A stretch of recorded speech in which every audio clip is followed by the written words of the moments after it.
tonight. Royal 7th Chords. What are 7th chords? What do they sound like and how do you build them? That's tonight's topic. We'll give some song examples for where you might locate 7th chords to see and hear how they are used. Pay attention to the words and the way to make them effective in your own music making. That's tonight here on C Major Before the Show.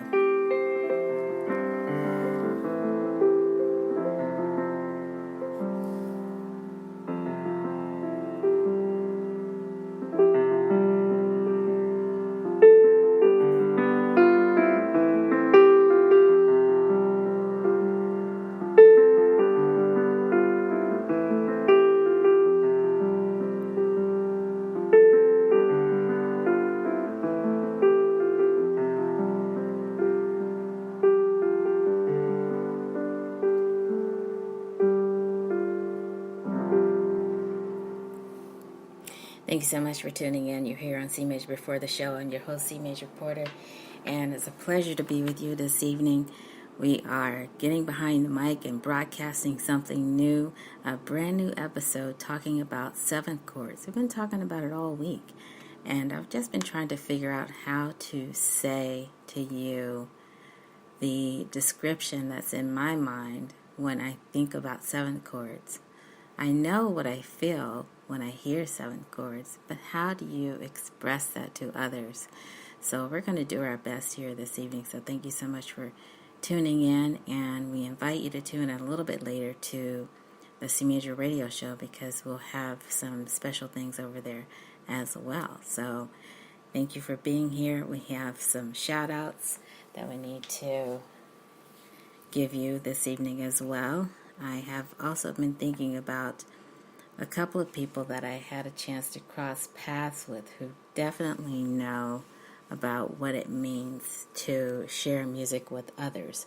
So I have a special shout out tonight to a professor at Yale University. I was able to attend an event that she put on, and that event was a very special event featuring the music of David Bowie and Prince. So a shout out this evening to Professor Daphne Brooks.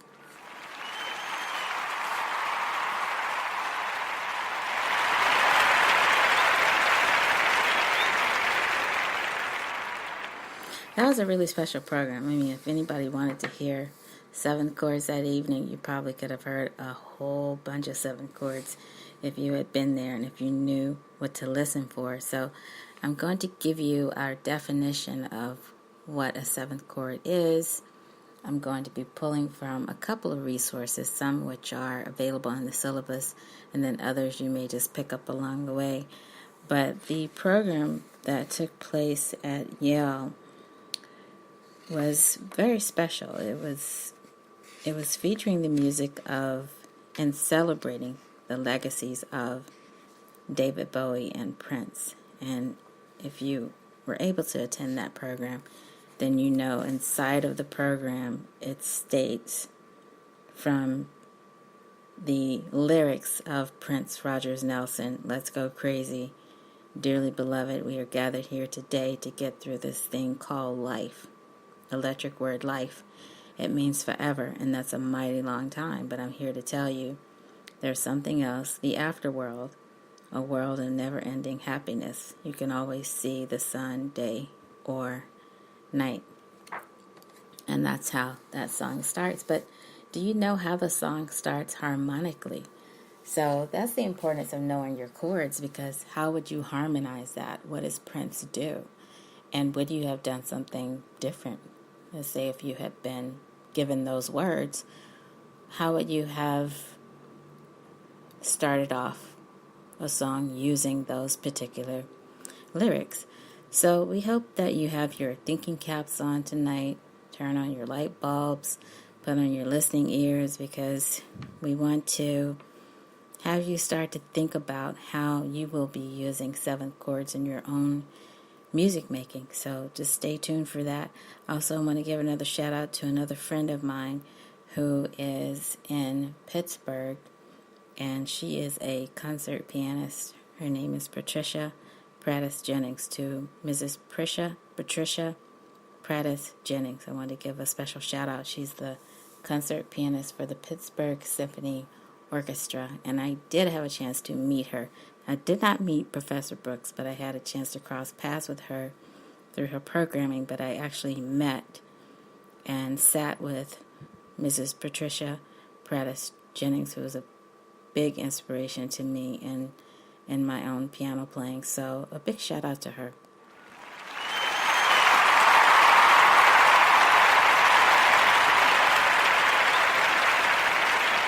Such an inspiration, and I had a chance to hear one of her recordings the other day on New York's classical station, so that was very inspiring to hear that. I just thought, oh wow, I've spoken with her. I've had a conversation with this lady. It's very inspiring to hear that. And now I want to give a shout out to some of my students who are working so hard in their own music making. And the first students that come to mind are the ones that are so fearless when it comes to transposition. So big shout out to my students that are busy at work, learning how to transpose, being fearless about it, understanding how intervals work, and just going for it and making it your own. I have students that are not afraid of transposing. In fact, they look forward to it. So big shout out to those students, and also I want to give a shout out in the same breath to the students who are working on their own arrangements of popular music. So I have two students right now that are working on the same piece, and that is Roar by Katy Perry. So they're making it their own when it comes to how they are arranging and learning to play those chords. So shout out to those students.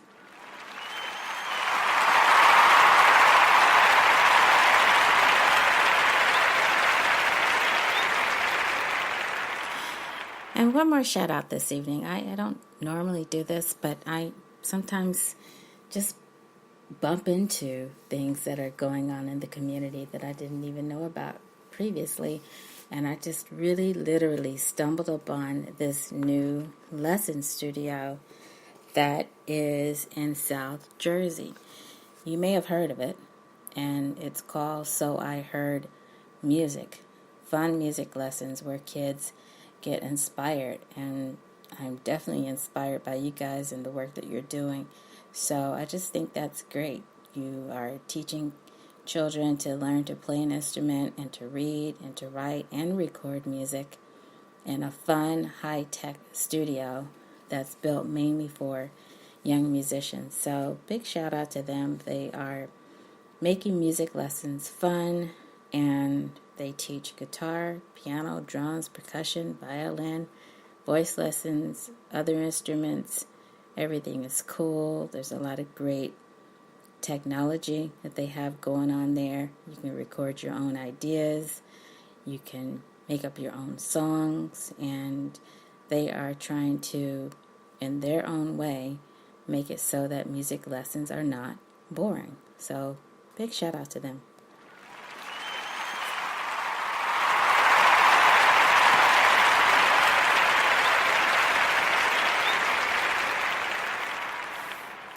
Okay, so now what we're going to do, we're going to turn our attention to a chart. I'm just going to use one chart tonight.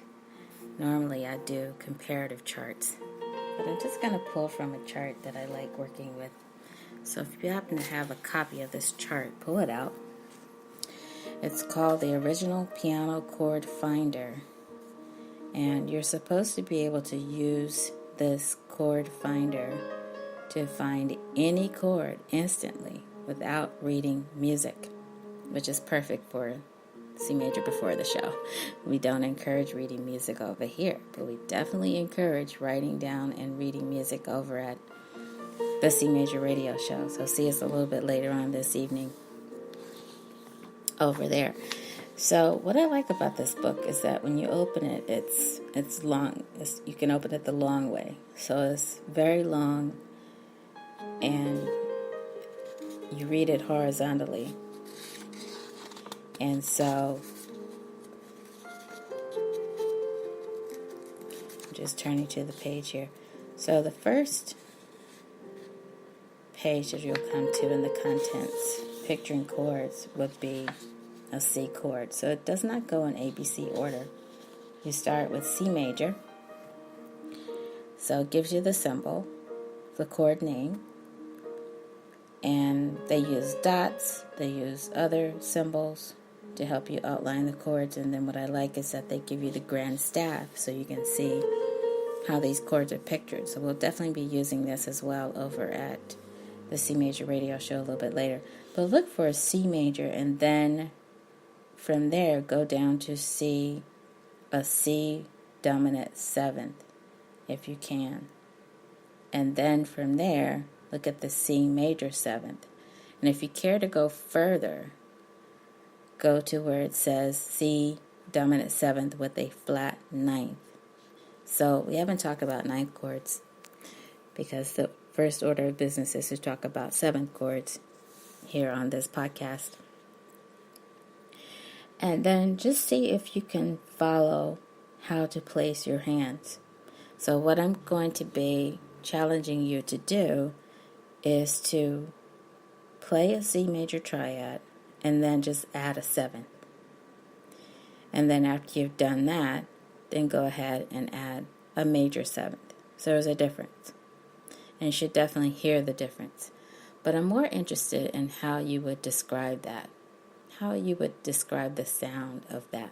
Now, I'm going to be turning your attention a little bit later on to the internet because I did a search just to see what the discussion was online and to see what the professionals, the experts are doing out there when it comes to talking about and writing about 7th chords. So this particular chart does not give you letters, just dots and numbers and symbols. But I'm going to go ahead and spell it for you. So if you're playing a 7th chord, a dominant 7th chord, you'll be playing C, E, G, and then that black key on the end, which is B flat. And then if you decide to play a C major 7th chord, then you will be playing C, E, G, B. So then it's just all white notes. It's literally just note, space, note, space, note, space, note. And then if you need help with how to place your hands on the piano, I would say see your music teacher, see someone who can help you with that. So I did go over this with some of my students tonight. Well, this afternoon rather, at the lesson studio. And we were just talking about the different ways that you can play 7th chords and which fingers you're going to be using for that. And if you're going to choose to use both hands or one hand. It's a different experience if you use just the one hand. And don't forget that playing the piano is very physical. So feel free to move in if you need to move your body to make the adjustment. And there are many books out there that are written to help you with that. There should not be any discomfort when you're playing the piano. It's very physical, and if you're doing it the correct way, you won't experience any pain, you won't experience any stiffness, and just work to find someone who can really help you and explain that to you. So I hear it all the time, that sometimes students are a little bit uncomfortable at first, but it's up to the person that's leading the lessons to help them with that. Don't just let your students sit there with pain. There are definitely ways around that, and you need to be able to help them with that. No one should experience pain when they're playing the piano. But think of the piano as being very physical. So if you think of north, east, south, west, and how your body is moving forward, how it's moving back, how it's moving over to the right, how it's moving over to the left, for you to reach the notes.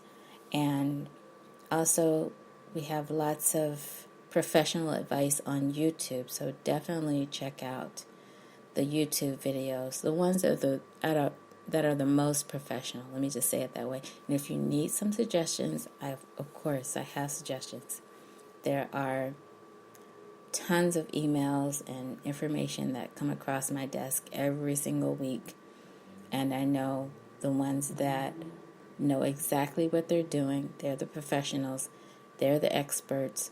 They're the ones that really, really know.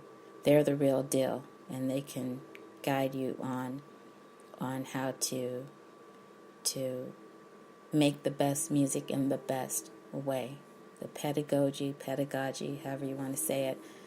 They know about all of those things. So definitely don't take that lightly. Don't take that for granted that you're out there by yourself. You're not going to be left out. You're not going to be left out there by yourself. Okay, so your homework assignment is going to be to make sure that you are looking up the 7th chords. School is in, and we're talking to you about 7th chords. We're talking to you about C major 7th chords, C 7th chords, the dominant 7th. We're also wanting you to find F 7th chords and find your F major 7th chords as well, along with G, and going over to D, E, and A. And we may or may not talk about minor 7th chords. I'm trying to stay away from those tonight. But if you care to, go ahead and start looking at those as well, because in the same book, they do give you that chord name as well, and they give you the symbol for it. So for a C minor 7th chord, you'll see a capital C, you'll see a lowercase m, and then the number 7, and then it's C minor 7th. That's how you say it. So like in this book, they give you the formula. So they give you the formula with their own symbols. They may give you circles at first, and then they'll go from there into triangles and then squares. So the list goes on, and you can really get into 7th chords if you're into this sound. So let's just go in order. If you're learning to play your chords, write this down. Get out your pencil. Get out your iPads, your tablets, whatever you have to help you. And I want you to do your homework. That's our rolling thunder sound in the background. Did you do your homework? And I also want you to, there's our lightning flash, list these in order by chord name. So you're starting off with a C major chord, then you're going into C augmented, C dominant 7th, C major 7th, C dominant 7th with a flat 9th if you care to. And again, that would be putting you ahead because we haven't even talked about 9th chords. But I don't mind mentioning 9th chords. After that would be C dominant 9th. We're going to come back to that in a future episode. And then if you go on to minors, if you're feeling brave tonight, then C minor 7th, C minor with a major 7th, C diminished 7th, C half diminished 7th, and then C minor 9th. Again, if you want to go ahead and just jump ahead and play those 9th chords. Now we will lay all of these out, and I tend to just stick with one, and then if I can go into another as detailed, I will. But you have this resource. So I would just say start off with C first, and then take it from there. But I'm more interested to just get your reaction of how this sounds to your ear when you play these. So let us know about that. So now what I want to do is just take a look at some syllabi other than my own. By the way, if you happen to have downloaded our syllabus, you know you can find that over at musicglue.com. We have it over there. But in the interest of diatonic harmony, so we're going to say more about this over at the CMajor radio show, but we are specifically just focusing on chords in this podcast for this year in our Piano for Parents series. Yes, we're still into the Piano for Parents series. We're talking about chords, and then we've made it all the way up to 7th chords. And you should be able to play your 7th chords quickly and accurately, which takes time. It takes practice. So the more that you practice, the better you're going to be at it. And do I want you to become an accompanist? I don't know. That really depends on you. You may decide to go that route, and you may decide, okay, I want to put on some melodies and see if I can keep up with the melodies. That's up to you. I think I did a demonstration where I encouraged you to try to follow along with the chords. Well, follow along by playing chords along with the melody and to follow a sequence. I think that's a great way to practice. But you may decide to do something totally different. It's up to you how you want to paint your experience with chords. So, if you need some more resources, the reason why I'm pulling out this syllabus is that I just want to share with you that there are other materials out there. So there's something called the Complete Musician Integrated Approach to Tonal Theory, Analysis, and Listening.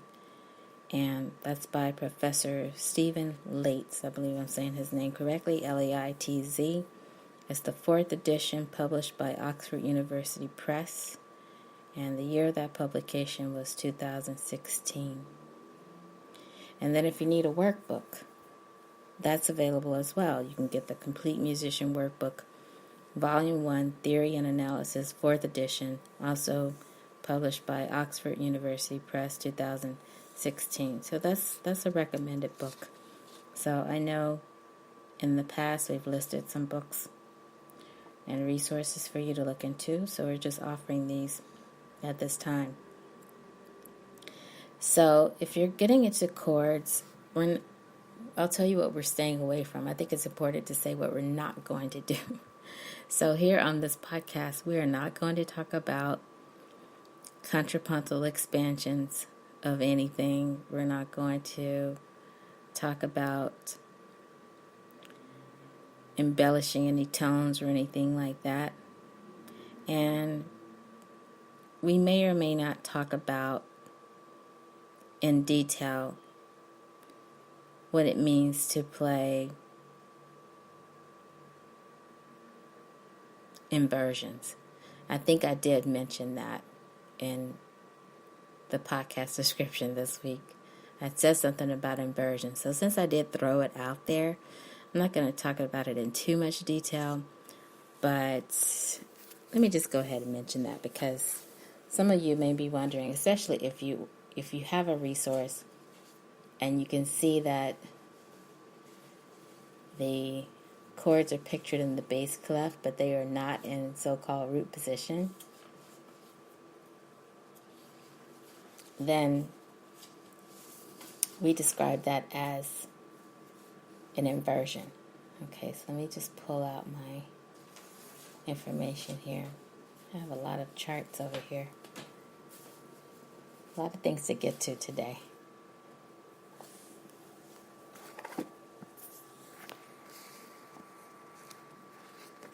And let me just say this while I'm pulling this out, that you should have a pretty intimate understanding of chords by the time we're finished with this. And then for the next phase, I'll decide how much further into chords we're going to go. Okay, so I hope you'll stay with us. What I'm doing right now is deciding how much of this information I want to repeat for the next 12 weeks. So we're trying to get through 12 weeks of information first. And just get a picture of the chords in your mind. Just take a picture of the chords and another picture. And just try to close your eyes and see what these chords look like in your mind, if you can do that. And then if you're able to look down at your hands, then get a picture. Just looking at the black and white key relationship of these chords. And just have fun with it. Really just have fun with it. Okay, so let's go here to my resource that talks about chords. And I just want to address that whole discussion about inversions. I know the way that I explained it. I explained it to a student today, and they really got it. But I don't want to assume that the way I explain it to you is the way that you need to hear it on a podcast. So you just have to be very careful, because there are a lot of critics out there. And next thing you know, they're saying, you should have explained it this way instead of that way.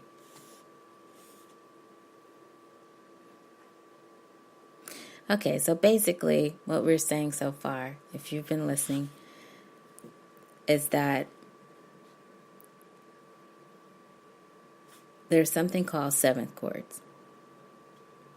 And by far, the most common 7th chord is that of the dominant 7th chord. So you will see that, and don't say V7. Some people will say V7, but it's 5-7. That's the way it's written, with the Roman numeral 5. And then since a 7th chord is made out of 4 notes, there's a lot of music in 4 notes. I did a meme about that.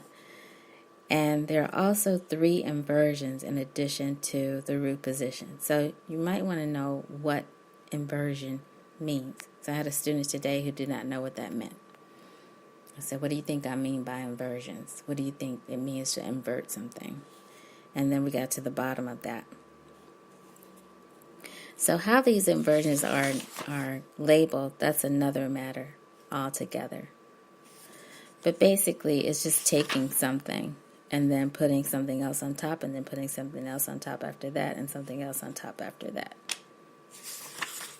So look that up. I mean, everybody's Google searching now. Everybody's recording everything. Everybody's taping everything. Just play this back to somebody and say, what was CMajor talking about? She said something about inversions. Because I like to leave room for you to find out for yourself what that means. Now, also in today's description, we mentioned some composers, and I playfully threw out the name Haydn because he's one of my favorite classical composers. So I'd like to talk about the music of Haydn because he gave us some really nice sonatas to play. And sonatas, if you know anything about sonatas, they definitely have a formula that you need to follow. And then you know when the 7th chord is coming up. One thing that I really liked, there was a math professional out there that said basically with one formula you can calculate all of Western music. And so that's certainly what the case of writing in sonata form, when you know exactly what's coming up at any given point. So maybe that's what he meant by that calculation. But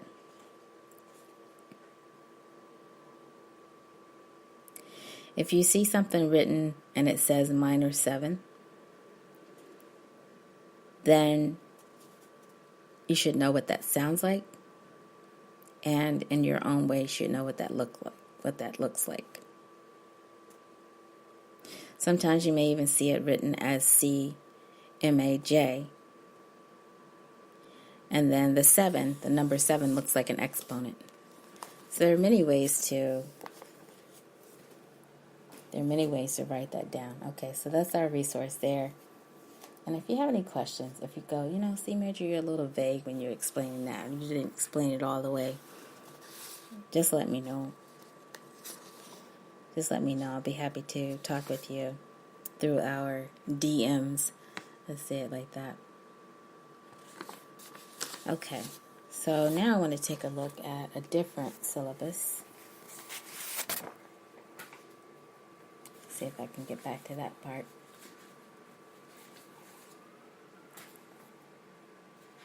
And then I'll go into some examples of songs. So this one says, students who complete this course will be able to spell and recognize all major and minor scales, key signatures, intervals, triads, and 7th chords quickly and accurately. But we just stopped with chords, and then we're just sticking with, right now we're sticking with 7 chords. Okay, so let me go to my other syllabus. I think that was the same one I pulled out before. Okay, now this one. Now this one happens to be a year-long course as well. And so it just says, we begin by focusing on fundamentals, including musical notation, something we're not doing here on C Major before the show. But we are talking about the building blocks of musical sound, which include chords. So, again, you can find a lot of examples of chords and 7th chords in the way that composers are writing, especially in the classical periods. And I would just say that if you want to have that discussion, definitely see us over at the C Major Radio Show. And we're very excited to talk with you about that over there. Okay, so what is going to be your homework?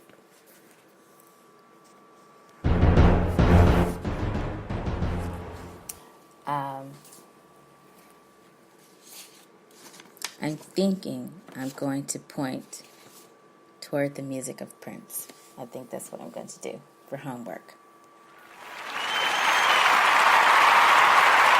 You excited about that? I thought so.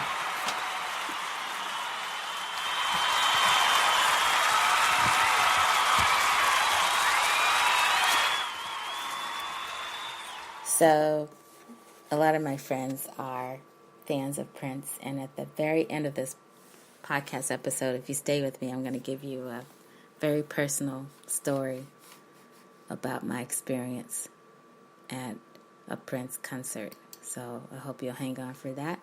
You don't want to miss that for sure.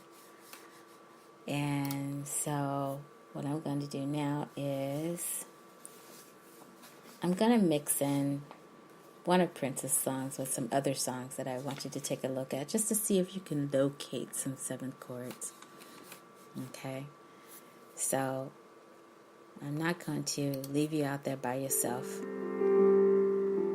I'm just putting on my background music here so it doesn't sound too dry as I'm talking, as I'm pulling this up. But I'm excited about this song list because it actually comes from one of the bands that I had an opportunity to rehearse with in the greater New York City area. And they were using this song list. So if you know anything about the artists of these songs, then you'll recognize right away what's going on with this music.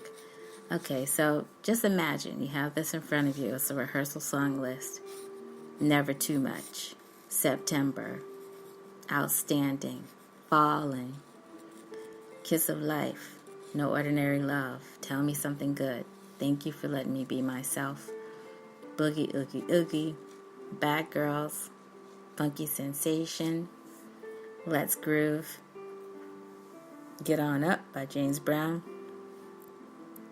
Sweet Thing, No Diggity, Kiss, Jungle Boogie, Rocksteady, Superstition, Good Times, Lady Marmalade, Got to Be Real, Crazy in Love, Give It to Me Baby, and Georgie Porgy. So that's a pretty good song list, especially if you're a funk band and you need some music to play.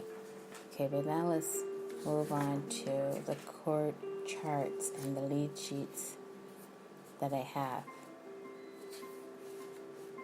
And I use this to audition for the band and then just to rehearse with them. Before I found out that C Major needs to work on her funkitude, if you could say it that way. So, to be real, that's one of my favorite songs. There are some 7 chords in this chart. And it's really going to be 7 chords that we haven't talked about yet. But the one that stands out the most, I would say, would be a C sharp minor 7 chord. And then you have a C sharp minor 7 chord over D. So we haven't talked about split bass chords at all. But up front, you do see, in the horns, you see a C sharp 7 chord plus 9. So that's something we need to talk about in the future, because, you know, the way it opens up with the 16ths, and then you have the accents, you know, with the horn. So, of course, you would do the same thing on a synth. So if you're interested in something like this and you say, you know, C major, can you just share with me a little bit of this chord chart? I'll be happy to do that, because sometimes musicians are busy. They don't have time to write things out. Okay, now looking at rock steady. Are there 7 chords there? Yeah, in this chart. It starts off with a G7 chord. So here's the thing. I don't know if you're going to find a recording with the same exact key that I used, but just know you're starting with a G7 chord, and then it goes into a G9 chord, and then it goes into a C9 chord. So when you start looking at the structure of a song, you really start to see how simple it is. But you definitely have to be on point. You definitely have to know how to groove with it, especially if you're going to perform. But just for the fun of it, no, don't worry about that. Okay, now the James Brown song, Get On Up. Unfortunately, I'm not seeing any 7 chords in this chart. And you could probably apply some 7 chords, but it's mostly 9 chords. And then I see a split bass chord at the beginning. And then that's pretty much it. So imagine that. So when we get to 9 chords, we'll definitely come back to that. So hang on for that. Now, September by Earth, Wind, and Fire. Okay, so, you know, this song involves a lot of horns. So right up front, you're playing a D major 7 chord, followed by a C sharp minor 7 chord, followed by a B minor 7 chord. And then I believe that is I can't see what that is. And then I had my own notes, play third inversion the third time for a C sharp minor 7 chord. Okay, so I had to put some of my own notes in there. And then F sharp minor 7 chord. And then you have some suspended chords followed after that. But if you care to, you know, see where you can hear those. Again, you would have to be listening to the song in the same key, or be able to transpose it so you can play along. B minor 7th, followed by E9, followed by C sharp minor 7, F sharp minor 7th, B minor 7th, and then followed by E9, C sharp minor 7th, followed by an F sharp, B minor 7, E9, C sharp minor 7th, again the third inversion, third time, and then F sharp minor 7th, and then it goes on to an A suspended. And then you just repeat. And then you have to know how many times you're doing that. So, very interesting. Now, Boogie, Oogie, Oogie. Okay, so this one has, near the end of the song, you have a C 7th chord with a flat 9. So basically you're starting out with a vamp. I was talking to one of my students today about vamping. So we got into that discussion. That was fun to have. So basically you're starting out with B flat over C. And I know I'm talking ahead because we haven't talked about split bass chords at all. But that's definitely coming up. Probably within the first 12 weeks, if not definitely the second 12 weeks.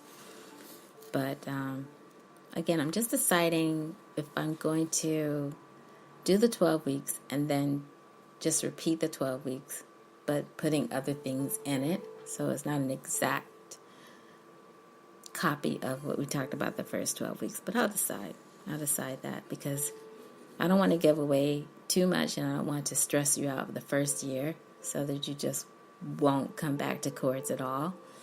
And what I'm learning from working with my students, this is all through practical, hands-on experience, everyday experience.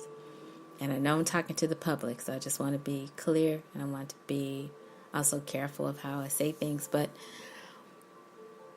what I've found is that students need a lot of repetition, especially when it comes to chords. And I also found this out too when I was rehearsing with musicians that totally just play by chords, that there's a lot of repetition before things really start to stick. And then if you stay away from it, then you may have to rehearse all over again to get it to re-stick.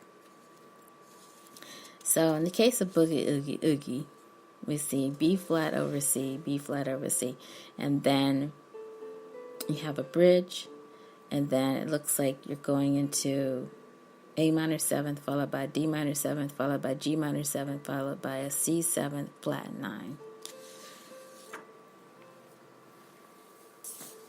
So, let's groove. Some 7 chords thrown in.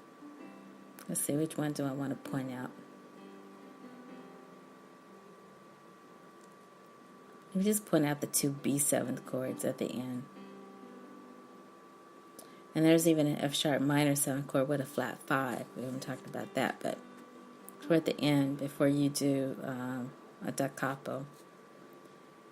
So this will be really interesting too to talk about over the C Major radio show. If you're talking about writing down music clearly, if you wrote everything out on a staff and didn't use a lead sheet, and then you had to follow the DC as well. Now, Sweet Thing by Shaka Khan, I wrote this out myself because I wanted to rewrite it, but here we are with the Prince song. So I like this one because it starts off with an E 9th chord, suspended 4, and then goes into an A 7th chord. Then you repeat that, you repeat that, you repeat that, stay on the A 7th, repeat that, repeat that, repeat that, A 7th, all the way up until you get ready to go to a D 7th chord. And then you switch back. And then you go to, it looks like you switch back to an A 7th chord, and then you go to an E 7th chord, then a D 7th chord, E 7th, and then D 7th, E 9 suspended 4, and then go to an A. And then the brass part is an A 7th with a plus a 9th.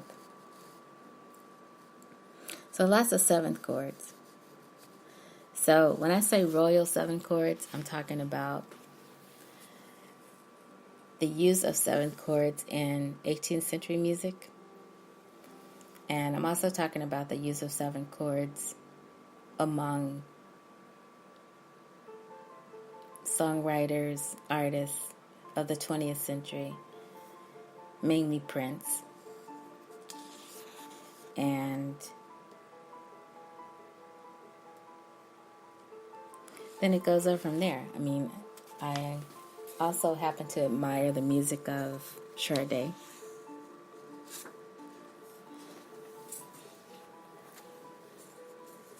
Now, let me take a look at this chart for good times.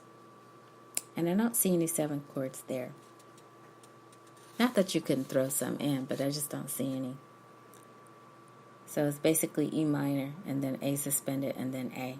That's what I'm seeing for this chart. Okay, now, what's this? Oh, Lady Marmalade. Okay, so I like this one because it starts off with, for this particular chart, it starts off with a G minor 7th chord, and then you go to a C, then a G minor 7, then a C, G minor 7, C, G minor 7, and then C minor 7, D minor 7, and then she says the Gitchy part, and then you have, looks like you go up an octave, and then you continue to play your G minor 7th chord, and then you go into a C chord. So this is a great example for the use of 7 chords. Now, have you been playing 7 chords since we've been talking on the podcast? I hope so. I hope you've had a chance to hear what it sounds like. How would you describe the sound? Would you describe the sound as royal? Do I like to use 7 chords in my own writing? Not a lot. At most, maybe I'll use some major 7 chords because I like that dreamy sound. That's how I describe it. But how you describe 7 chords? I'm going to go on the internet in just a second, so I hope you'll be with me on my Google search. Now, let's see. It looks like the Lady Marmalade was 2 pages. We'll put that other page on top. It Got to Be Real. I wrote this out again. Crazy in Love. Okay, that's Beyonce. So it starts off in this chart, B flat, G7, and then it goes B flat, G7, and then F6, where she starts to say, oh, oh. And then it goes to F6 chord.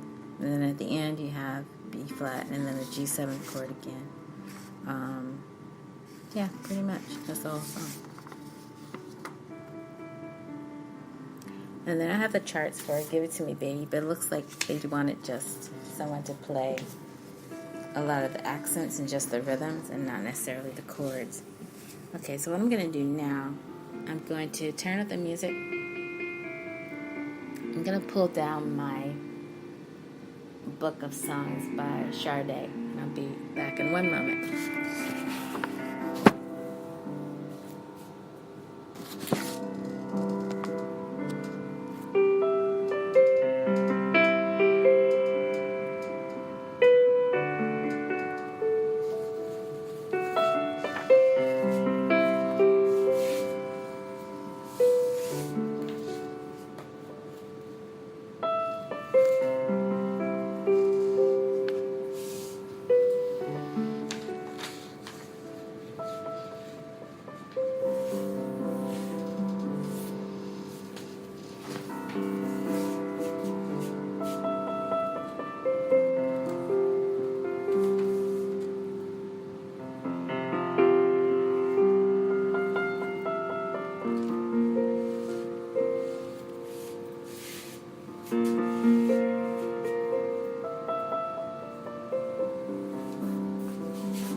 Okay, so you're here on CMajor before the show, and we're back here now. What I hoped to do was bring you some chords from the music of Sade. I think we're going to have to find that online, so I'll do that just for you tonight. But what I do have in my hand, I have the best of Luther Vandross, the best of Love, and Never Too Much, I think was one of the songs that I listed from my song list earlier. And the performance direction says moderate funk, and then of course you have that opening. That's all split bass chords. So when we start talking about split bass chords in the Piano for Parents series, just know I'm probably going to quote this song. Because you have a G over A, you have a G flat over A flat, G over A flat over B flat, and then A over B. So, but that just means I would have to talk to you about flat chords. I'm on the fence about that. I'm thinking, do I want to talk about flat chords so soon, or do I want to wait on that? So you just have to wait and see. So keep listening to the podcast and the series and just see what we decide to do. But what I love the first chord that you just sit on, and this is before the words start to come in, the lyrics start to come in. He uses a G major 7th chord. And this is all Luther Vandross. These are words and music by Luther Vandross. May he rest in peace. And it appears that it was copyrighted in 1981. So back in the 80s, this is how he was writing. So you have the G major 7th chord, and then followed by an E minor 7th chord, then a G over A over B. Then you come back to a G major 7th chord, E minor 7th chord, followed by G over A flat over B flat, A over B, and then you go back and you have to repeat. Then you come down, play that same thing, go to the second ending, and then go to an E minor 7th chord, followed by G over A over B. Then finally you start with the words, I can't fool myself, I don't want nobody else to ever love me. And then hit that G major 7th chord. You are my shining star, my guiding light, my love fantasy. So when he says love fantasy, you need to be on an E minor 7th chord, followed by a G over A, and then an A over B. So just to give you a sneak preview of split bass chords, when we say something over something, we don't mean a chord over another chord. We mean the chord over a different bass. So you're actually playing a G chord over an A bass. That's what we mean by split bass. But notice how I'm saying the lyrics and the words are so important for that. So then there's not a minute, hour, day, or night that I don't love you. And then hit that G major 7th chord again. You're at the top of my list because I'm always thinking of ya. Okay. You get the idea. I mean, where the chords fall is so important, but just know that a G major 7th chord, if you're looking at this score and you are in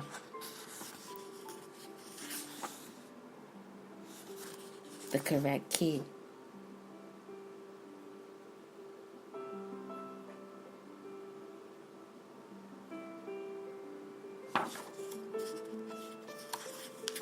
as shown in this book, then these chords are going to match. And then you would just have to see if it matches with the recording, or if you can find a MIDI version of this and then play that. Play along with it so you can play along with it. Okay, so I hope this is fun for you. This is really fun for me. I tend to go quiet sometimes because I'm really just so into what's going on with the music.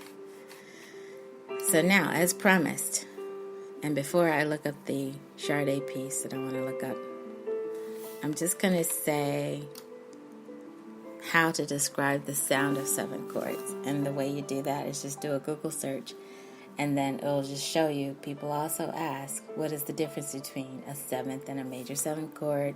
What does the 7th mean? What does the 7 mean in a chord? How many types of 7 chords are there? And then it talks about chord qualities. So you can see 7 chord Wikipedia, 7 chords, what they are, and how to build them. I'm going to click on this one because this one is from the Musica Lessons blog. If you know anything about musicalessons.com, it's an actual article. So let's click on that and see what they say. And then we'll go to Sade. And then we'll start ending today's podcast episode with some Black History Month mentions. And then I'll tell you my little story about shaking hands with Prince. And then we'll end today's podcast episode. Okay. Now, I like this little article, this blog article, because it says, if you play music casually and aren't familiar with basic music theory, you might not be privy to the amazing world of 7 chords. And this was written a couple of years ago, so it's still timely to see this. And it just says, using music from nearly any genre you can think of, these chords have the power to deliver color, mood and atmosphere to songs that might otherwise sound drab and uninspired. That is such an interesting sentence, because what are you going to say to your child if you happen to be teaching your child piano lessons and you play piano already? How would you describe 7th chords? And then if you are that parent that's just starting out and you have that book that says how to teach piano lessons to your child, if you come to that part in the book, how would you describe 7th chords? In this article, we're going to explain what 7th chords are and how to build them on the piano, etc. You don't need to be a music theory, and then they bring in their opinion about that. Okay, so I'm going to stop there. And then they just said in order to properly understand 7th chords, you've got to have a good idea what basic chords are first. And then they give you a review, a very generous review. So I just wonder if they go into inversion. So, okay, and then they give you some guitar charts. Let me just play this here, and I hope I don't get in trouble for playing this. I just want to hear what the audio is sounding like. Wait, first let me stop out of my music here for a second. I've already stopped the music, but let me just stop the player. Okay, so now I'm going to go over to see what they're talking about. Turn up my audio here. Let's just see if it plays.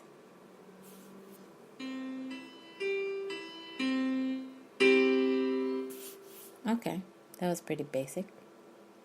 So they just gave you an example of a major chord, a C major chord, root, major third, perfect fifth. And they played it as broken, and then they played it as blocked. Okay, so then C minor 7. Let's just go with that one. C minor. Okay, so minor chord, root, minor third, perfect fifth. And then the example is C, E flat, G. And then let's go to diminished, if you're interested in that one.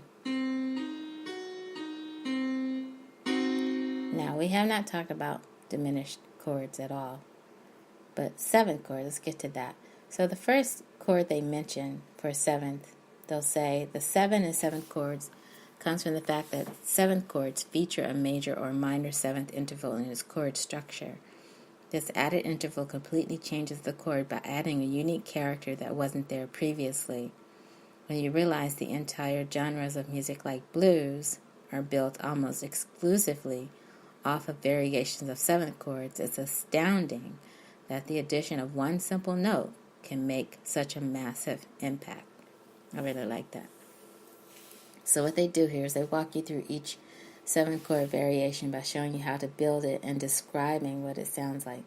So major 7th chords, I love major 7th chords. So basically you're adding a major third interval on top of the perfect fifth interval of a major chord. So in simpler terms, C, E, G, B, which is what we said at the top of today's broadcast. So let's just play that so you can hear what that sounds like.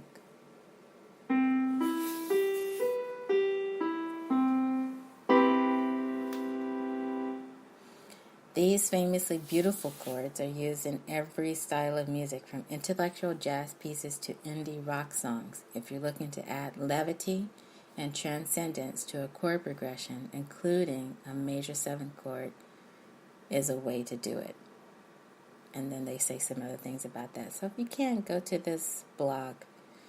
The title of the blog is 7th Chords, What They Are and How to Build Them.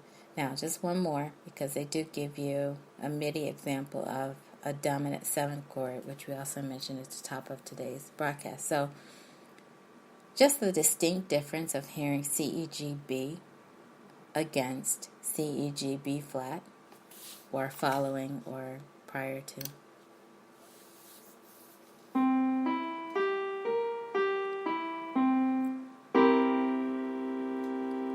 Right. So they'll say dominant 7th chords are typically referred to as just 7 chords in music. Okay, so just know that. And then they go on to talk about the genres of music. But what I want to also challenge you to do, I'm not going to make it a homework assignment, but I just want to challenge you to play Amazing Grace as basic as you possibly can using C, F, and G chords. Okay, so we just play a C chord for amazing, another C chord for grace. Then when you go to sweet, play an F chord, and then go back to a C chord, sound for sound. Now, given your knowledge of 7 chords that we've been talking about here on today's podcast episode, this time before you play that second C chord, the repeat, substitute a C major, a C 7th chord, sorry, not a C major 7th chord, a C 7th chord. So play a C chord, then followed by a C 7th chord. Then go to an F chord. So that lets you know some of the things you can do with 7 chords. You can, what did it say in this article? Spice it up. I forgot the word they used, but it definitely adds more to the sound. And if you're interested in chord substitutions, there are so many books out there that can help you with that, or you can go to our friends over at Jazz at Lincoln Center, and I believe they have classes. So if you're really looking to go the professional route, I would say go there and look into some classes. That way you'll make sure you're on the right road. Okay, so now, music notes.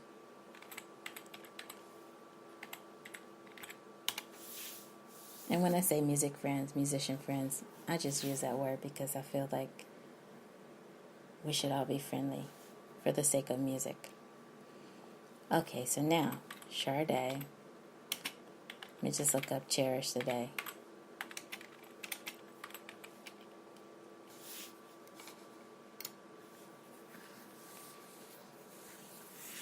Okay, so right away, you have a C minor 7th chord, followed by, and then you have split bass chords, D minor 7th over C, F minor 7th over C, and then G minor 7th over C, and then you go back and you repeat that, and then she starts with the lyrics, you're ruling the way that I move. So when she says the way, you better make sure you're on a C minor 7th chord. That is, if you're trying to play with a band and be on point. So I'm almost tempted to play this MIDI. Let me just click it here. But you'll probably want to use your own music subscription service, so you can hear what this sounds like.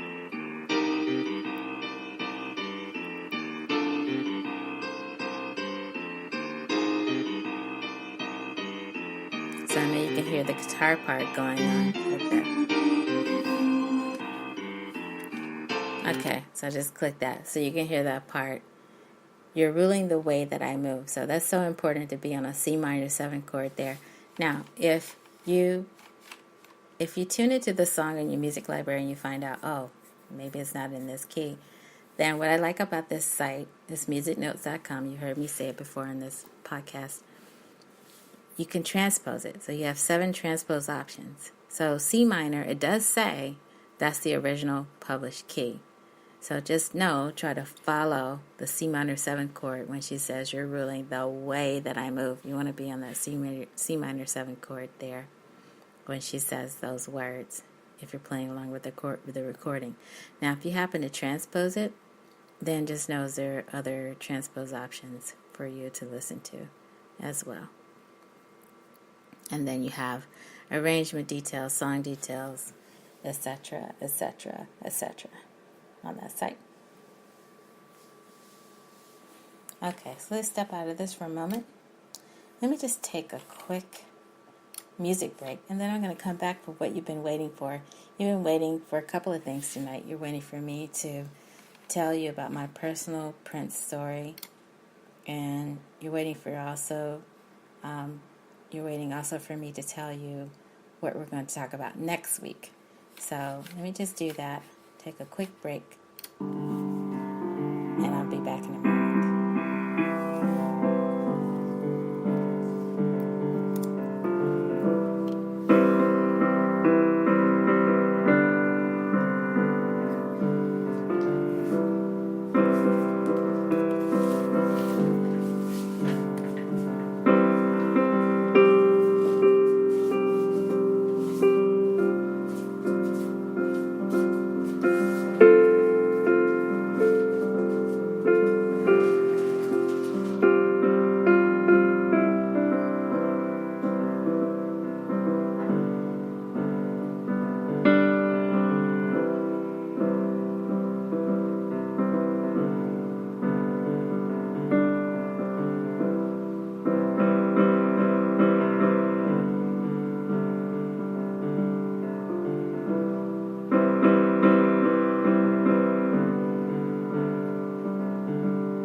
back, and you're here on CMajor Before the Show. I'm your host, CMajor Porter, and basically what I'm going to do now is to wind down the show by just saying what we've talked about from top to bottom. We covered a lot today.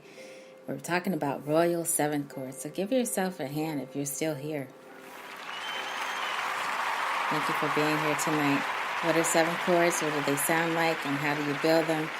That was tonight's topic, and we gave you some song examples for where you can locate 7th chords to see and hear how they sound. So even if you aren't in a position to play them yourselves, you can also just play the MIDI examples online, or just get out the chord charts and see if you can play those note by note and just experiment with the sound. Also pay attention to the words and the way to make 7 chords effective in your own music making. So that was tonight's topic. We gave some shout outs tonight.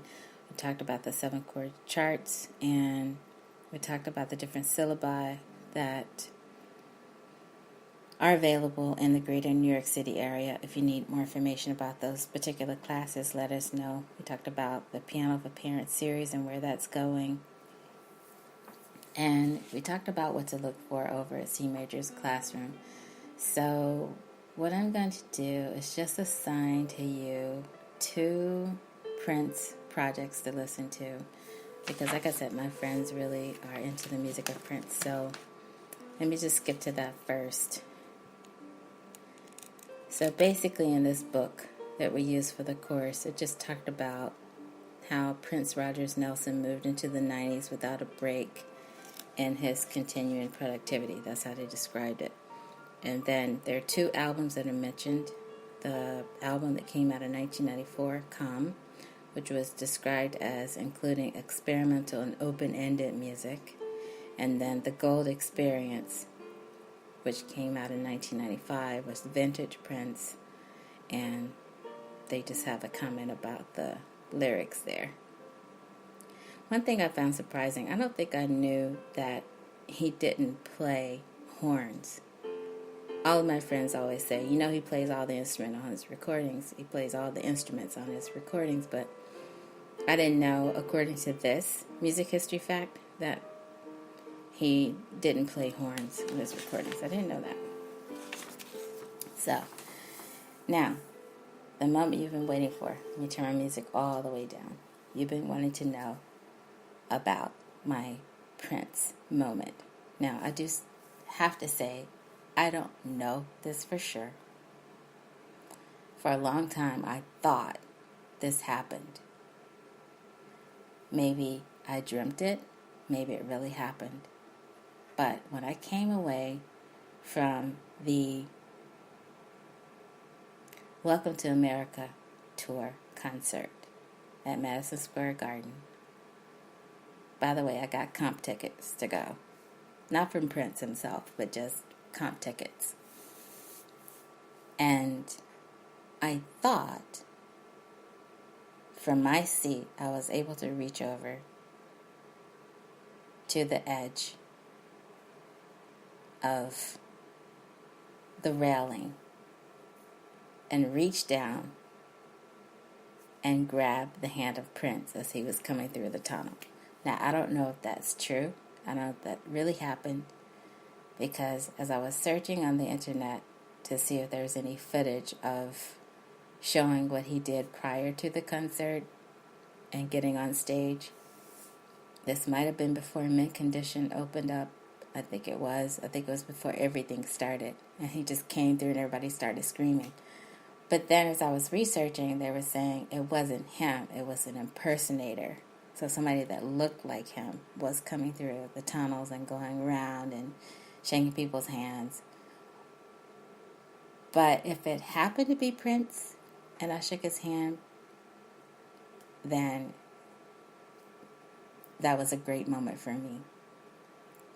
It just felt like a really great connection. But I wonder if there's real footage of that, showing him actually shaking the hands of people. And if that was Prince, or if it was somebody just impersonating Prince just to get the crowd stirred up prior to the concert. But I did come back and I told my friends, my musician friends, I got to shake Prince's hand. And then they were joking with me, oh, I bet you're not going to wash your hands now. So that was the joke. But to the legacy and the memory of Prince, may he rest in peace, and no disrespect at all to Prince and his memory. I was always a fan ever since I could remember, and to me it was all about the music. And now to have a chance to really talk about that on a podcast and think about his use of chords and 7th chords in his writing, and how he put his songs together, and everything to me always sounded perfect. And I just remember having this discussion with another friend of mine who's a big Prince fan. If you could rewrite the music of Prince, what would you do differently? We actually had that discussion. I don't think there's anything that you could do differently. I think that you may choose to write from scratch something different according to the lyrics that are provided. But I think all the music that he wrote was perfectly executed for what he wanted to express. That's just my opinion. But anyway, that's my Prince story. So to the memory of that tour, I just wanted to share that with you today. And then before we leave today's broadcast, what are we talking about next week? We are talking about next week is going to be Saturday, March 1st. But we are still going to just mention on next week's podcast, because Black History Month will have ended in March, but we're just going to mention some of the writings of Eva Jesse, for instance. She was a pioneer among women composers, and she did a lot of work with choral work, from what I understand. And she came through New York. It was in the early 1900s, 1920s, to further her musical career. She found it difficult to be here. She was a newcomer. It was very difficult for her to find her place in the music world. And I would say that some of the difficulties continue today. I mean, if you're a musician and you're just starting out, you're going to have a difficult time until you can find your place and find out exactly what it is you're supposed to be doing. Whether it's playing on stage as a concert pianist or doing something else.